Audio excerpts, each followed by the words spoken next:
The world has always been and will always be unstable. Always. The history of humanity is a continuous series of crises, breakthroughs, wars, and changes. But the biggest mistake a person can make is to wait for a calm time to supposedly start acting, building, dreaming. There is no calm time. There are calm people. They are the ones who create order within themselves when everything outside is in disarray. I remember being 25, left with debt, no prospects, and a great deal of anxiety inside. I wasn't living in prosperous times. The economy was shaky. I had no stable job, no clear vision, and no internal foundation. And at that time, I met someone who changed my life, Mr. Schoaf. He didn't give me money, didn't get me a job, didn't pull me out of the storm. He gave me something better, a philosophy of thinking that taught me how to stand firm when everything around was losing balance. He said, "Jim, don't wish it were easier, wish you were stronger. Don't fear difficulties. The fear isn't in them, it's in the fact that you haven't yet learned how to work with them." And you know what? At first I didn't believe it. What do you mean don't wait for the outside world to become stable? What do you mean don't rely on circumstances but only change yourself? But then I started to take action, small steps, day by day. I started reading, started keeping a journal, started replacing my old thoughts with new ones, and most importantly, I started changing my reaction to events. I no longer let the news dictate my mood, didn't let circumstances destroy my plans. I learned the most important thing, how to hold my internal course when the external winds shift. Today, we live in a world that daily throws new reasons for anxiety at us. Politics, the economy, health, new technologies, wars, rising prices, all of it can exhaust even the strongest person. But I'll be honest with you, that's not the real problem. The real problem is that most people don't have an internal compass that allows them to stay balanced when the world rocks the boat. I'm not telling you to ignore problems, on the contrary. I'm urging you to become someone who can act even when others are frozen with fear. Become a person of philosophy, not panic. A person who understands that the storm is not a reason to stop, but the very moment when character is formed. And in this video, I want to share with you exactly what I've learned through years of crisis, ups, downs, and rising again. We'll talk about 3 key principles that helped me and thousands of others maintain inner peace amidst outer noise. And at the end, I'll give you practical steps you can use today to regain your resilience and inner strength. But first, I want to ask you honestly, have there been moments when you felt like everything around you was spiraling out of control? When you woke up with anxiety, not knowing what's ahead? If so, you're not alone. And this video is for you because we can't stop the storm, but we can learn to be calm within it. And that's not magic, it's a skill, it's a philosophy, it's a choice. So the first key to inner peace is the philosophy of reaction. We all know we don't choose what happens to us, but we can always choose how to respond to it. When I first heard the phrase, "It's not the wind that determines the direction, it's the sail," I didn't immediately grasp how powerful it was. But over time, I saw that 2 people in the same situation can live completely different lives because one knows how to steer their sail and the other just drifts. You see, I had a period when I blamed everyone, the government, the weather, my bosses, my parents, the circumstances.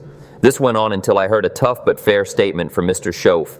"Jim, if you want something to change, you have to change." That's when I realized inner peace isn't an emotion, it's the result of internal work. One of the biggest enemies of inner balance is the automatic reaction. You wake up, the news is screaming, phones are ringing, kids are yelling, plans are falling apart, and your brain instantly triggers anxiety. But if in that moment you don't pause, don't shift your focus, you become a hostage to the external. Peace is when, despite everything, you take a moment and ask yourself, what can I control and what can't I? You know what I've learned through years of public speaking, business, losses, and victories? Peace is power, not weakness, not indifference. It's the ability to hold the emotional steering wheel when everything tries to rip it out of your hands. One of the most practical principles I've developed for myself is stand guard at the door of your mind. What does that mean? Every day we're bombarded with thousands of influences, news, comments, complaints, other people's emotions, negativity. And if you don't learn to apply a mental filter, all of that breaks straight into your inner self and destroys your peace from within. I started with something simple. I limited my news intake. I didn't cut it out completely, but I set a rule, no more than 15 minutes a day. Then I stopped listening to people who only complained. Instead, I started feeding my mind with something useful: books, seminars, conversations with wise people. and gradually my internal state began to change. I also learned to see crisis not as an end, but as a signal. A friend of mine, an entrepreneur, once said, "Jim, when it gets tough, I don't panic. I look at where the storm is pushing me." And you know what? It's true. Often, it's in the hardest moments that we find ourselves because there's no better test of depth than a storm. Maybe right now you're going through a tough season. Maybe it's the winter of your life, a time when you have to survive, adapt, fight. And here's what I'll tell you, as someone who's been through several such winters, this won't last forever. But who you become during it will stay with you forever. Don't be afraid of hard times. Be afraid of going through them without learning anything. After one of my speeches, a man came up to me and said, "Jim, you say crisis is an opportunity, but I've lost my job, my health, my hope. Where's the opportunity in that?" I looked him in the eye and said, "Right here, in how you respond, in what you do next, in your decisions, not in your losses." Because balance isn't about the absence of stress. It's about my inner foundation, which isn't built on circumstances, but on habits, philosophy, and mental self-care. And that's why I teach something simple. Every day is a chance to restore inner balance. Not tomorrow, not after the storm, not when everything settles down, but today, because what you don't change, you choose. But that's not all. In the next part, I'll reveal one of the deepest secrets that helped me stay calm even when my entire business was falling apart. And believe me, it's simpler than you think. But first, let me ask you one important question. So here it is, the question that changed my approach to life. Am I building inner peace as deliberately as I build my business? Because the truth is, most people plan their financial goals, careers, vacations, but they don't plan their emotional resilience. And that's a mistake, because it becomes the foundation for everything else. When I started my first businesses, I thought strategy was the most important thing. Then I believed it was sales, then motivation, and only after a few failures did I realize the most important thing is your internal state, because if there's chaos inside, even the best strategy won't work. It won't take root, it won't last, it will break the moment real stress hits. Here's the essence. Peace is a resource, not a luxury, not luck, a necessary component of survival in the modern world. I remember a period in my career when everything was falling apart. My business partner left, presentations were failing, financial pressure was mounting. And worst of all, I started to lose clarity. Have you ever had those days where you just can't see the path forward? When everything feels dim, blurry, frozen? That's when I remembered my mentor's words, "In the darkest times, don't look for the light, be the light." And I decided, if the outside world is unstable, I will be stable. If everything is falling apart, I will hold on. But how do you do that? Here's the second key to inner balance, rituals of stability. I started small. In the morning, no phone, no news, no calendar, just silence. 15 minutes of silence, then reading. 10 pages of a book, always, then planning, then work. And every evening, reflection. What went well? What am I grateful for? What needs improvement? These simple rituals became the framework that held my peace together. They didn't stop the storm, but they gave me the ship to navigate through it. And something else important, I learned to notice signs of inner imbalance before they became problems. For example, I started getting irritated by small things that meant I was exhausted. I started doubting myself that meant I was consuming too much external judgment. I became impatient that meant I'd lost clarity of purpose. And instead of ignoring these signals, I started addressing them, not at the level of symptoms, but at the root. You never lose balance suddenly. It's always a process that begins quietly. And if you learn to spot it early, you'll be able to stay centered, even when everything around you is falling apart. But there's one more thing that changed my approach, the awareness of cycles. We all live in rhythms. Nature lives in cycles, the seasons, day and night, the tides, and our inner life does too. You can't always be productive, always inspired, always calm, but you can learn to move wisely through the seasons. If you're in winter right now, that's not failure. That's not the end. It's a time for resetting, surviving, reframing. I call it the philosophy of the 4 seasons of inner life. It mirrors nature. Winter, a time for cleansing, pausing, internal audit. Spring, a time for new vision, plans, beginnings. Summer, a time for action, cultivation, effort. Autumn, a time for harvesting results, reflection. And the greatest inner conflict arises when we try to live in one season while we're actually in another. We force ourselves to act when the body and mind need a reboot. We try to build something new without finishing the old. We expect fruit without planting the seed. And that's why Jim Rohn's philosophy is not just motivation, it's the wisdom of adapting to the seasons of life without panic, without burnout, with deep inner clarity. Because ultimately, peace is not silence around you. It's the ability to keep silence within, even when there's thunder and lightning outside. It's not escape from reality. It's resilience within it. It's your personal response to a world that won't always be kind, fair, or predictable. But even that's not the end, because in the next section, I'll tell you about the third most paradoxical component of inner balance, the one that flips everything on its head and delivers true resilience. You'll be surprised by how simple it is. But first, let's take a breath and look inside. Do you feel that silence? It's not a coincidence. The third key, and perhaps the most paradoxical, is learning to let go of control in order to gain influence. Sounds strange, doesn't it? How can you be stronger by not controlling everything? But here's the thing. The greatest stress doesn't come when something difficult happens. It comes when we try to control what's beyond our reach. And every time we do that, we weaken ourselves. Because we waste energy not on true influence, but on the illusion of control. I've made this mistake many times in my life. I tried to control markets, people, events, other people's emotions. I thought the more I hold on to, the more power I have. But that was an illusion of strength. Because real strength isn't in holding on, it's in focusing only on what's truly yours. I remember once stepping onto a stage right after losing a major deal. Everything was falling apart, and I had every right to fall apart emotionally. But I stopped myself and asked, what do I control right now? And the answer was simple. My presence, my words, my energy. That's where I focused all my attention. That evening, I gave one of my strongest talks of the year. That's what it means to shift focus to your zone of influence. You can't control the storm, but you can control how you hold the sail.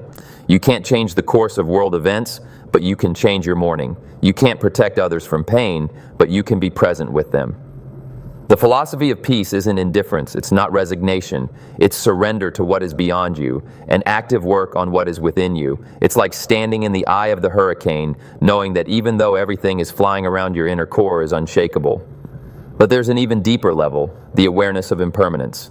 Do you know how much anxiety disappears when we simply accept this will pass? When I lost my first big contract, I thought it was the end.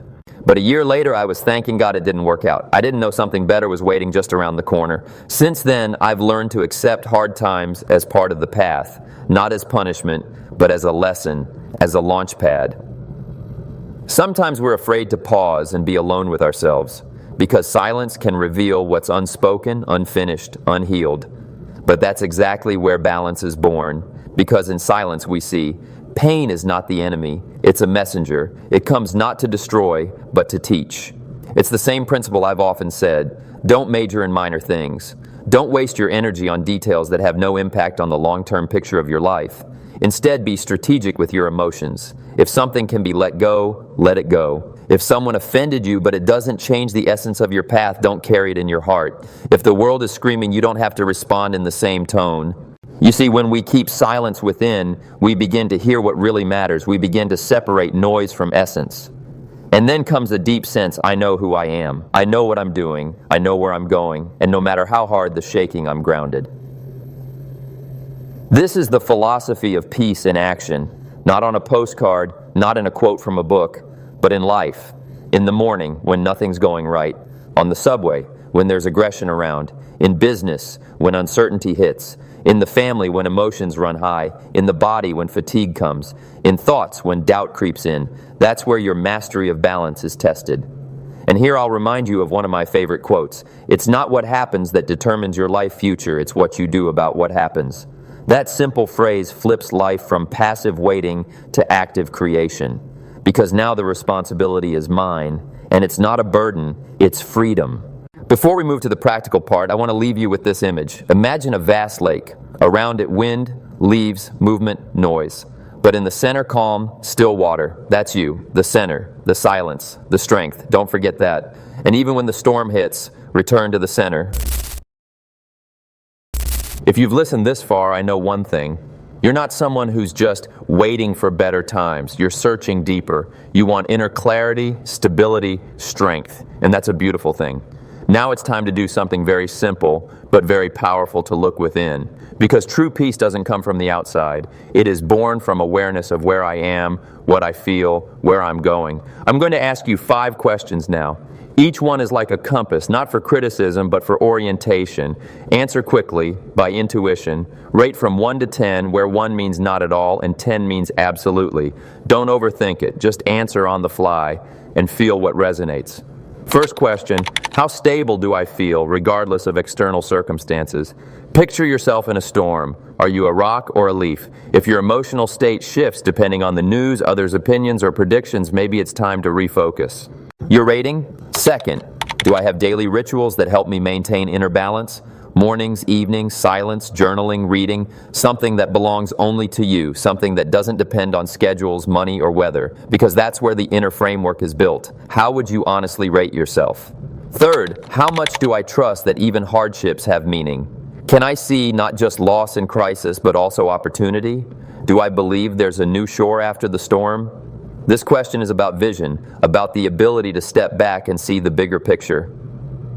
Your score? Fourth, can I stop when I need to? Not always run, but pause, breathe, listen to yourself. Because peace isn't in action, it's in awareness of action. Not in speed, but in knowing the direction. How are you doing with this? Fifth, how strongly do I believe that inner peace is a skill, not a stroke of luck? Because if you believe it, you're already halfway there. That means I can train, I can become stronger. I can build that inner calm like a muscle, and day by day, step by step, return to my center. That's it. 5 questions, 5 vectors, no grades, just your inner barometer. If you'd like, come back to these questions after the video. Sit down in the evening, write out your answers, look at which area feels weakest, and start there. In the meantime, I'll ask you if this video helped you feel a little more stable, clear, or inspired. Subscribe to the channel. It's not just a formality, it's a gesture. I choose growth. And if you know someone who might need this conversation right now, share the video. It could be the right support at the right time. And a comment might just be the start of your personal transformation. Write, I choose peace, or I hold my sail. You'll be surprised how many others are walking the same path. We're not alone. Remember, inner balance is not a destination, but a state we return to again and again, even when we're shaken, even when the storm hits, even when nothing feels right. And you know what? You can, starting today and right now. So, my friend, we've walked a deep path together, from chaos to center, from outer anxiety to inner focus, from the noise of the world to the silence of the heart. And if you're still here, if you've listened to all of this, it means one thing. You already have this potential within you, this calm, this wisdom, this silence that doesn't disappear, even when everything around is screaming. I love to compare inner balance to a compass. A compass doesn't stop the storm, but it shows direction. And if you've learned to follow that direction, you'll never be lost. You might fall, you might stumble, but you'll always know where to return. People often ask me, Jim, how do you stay calm when the world is falling apart? And I always give a simple answer: work on yourself more than on anything else. Because when you're strong on the inside, the world can't break what you've built with your own hands. It doesn't matter what's around, what matters is who's inside. A man once said to me after a talk, Jim, I used to think peace was silence in life, but after hearing you, I realized it's silence in me. And I smiled and replied, yes, my friend, it's not escape, it's a position. Because peace isn't something that happens, it's something that is chosen again and again and again. I want you to take away 3 main truths. First, you can always change your reaction, even if you can't change the circumstances. That's not weakness, it's tremendous strength. It's the beginning of your leadership. Second, you can create an inner system that keeps you centered even in the strongest storm, through rituals, through focus, through clarity. Third piece is not the absence of waves, but the art of surfing them. Don't fight the wave, learn to read it, and then you'll rise higher than you ever dreamed. Many people go through life in panic, in emotional roller coasters, in a constant chase. And all I want is to offer you an alternative, to show that you can live differently, not easier but deeper, not slower but more mindfully, and yes, much happier. Everything great begins with something small. One breath, one thought, one action. And if today you do just one thing, turn off the news for an hour, write down 3 things you're grateful for, look out the window and say, life is hard, but I'm holding my course, that's already a victory. We're not born calm, we become calm through choice, through practice, through falling and rising. And if you've understood this, you're already on the path, and you're not alone. Remember what I said? Don't wish for less problems, wish for more skills. Well, balance is a skill, and skills are developed daily, without fanfare, without instant results. But with a guarantee, you'll become someone capable of being a source of stillness even on the loudest days. And before we wrap up, I want to leave you with this challenge. Over the next week, every day at the same time, find 10 minutes of silence. No phone, no tasks, no people, just you and your consciousness. That will be your beginning, your personal peace training ground. Because in that silence, you'll find the answer to the question so many ask. What should I do next? And the answer won't be outside, it will be within you, and it will be simple, clear, deep. Now thank you for being here, for listening, for opening up. Subscribe, leave a comment, share which thought became an anchor for you. Maybe this will be the first video in your personal transformation journey. And if it is, congratulations, you're already on the path. Remember, the world may shake, but you don't have to. Hold the sail, hold the course, hold yourself. See you soon.